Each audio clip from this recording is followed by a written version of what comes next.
আসসালামু আলাইকুম। আপনারা সবাই অবগত আছেন যে প্রবাসীদের অবদান বাংলাদেশের উন্নয়নে কতটা গুরুত্বপূর্ণ।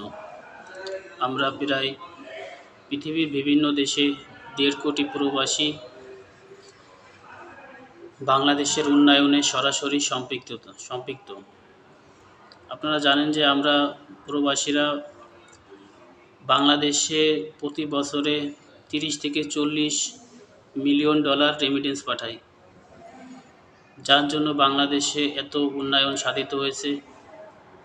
এবং আমাদের অবদান তো অনেক দেশের, কিন্তু আমরা তো সে অবদানের কোনো মূল্যায়নই পাই না।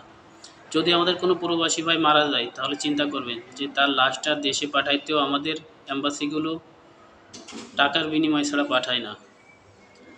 আর যদি কোনো প্রবাসী মারা যায়, সে দেশে গেলে দেখবেন যে তার এয়ারপোর্টে কত হয়রানির শিকার হয়, তার লাশ নিয়ে কত কিছু করা যায়। তাকে যে রাষ্ট্রীয়ভাবে কোনো একটা সম্মান দেবে, এটুকু দেয় না। কী কারণে দেয় না? এর জন্য দায়ী কারা? আমরা প্রবাসীরা। আমরা আমাদের অধিকারের কথা সঠিকভাবে বলতে পারি না, বা আমাদের অধিকার আদায় করতে পারি না। তাই এখনই আমাদের অধিকার আদায় করার সময়।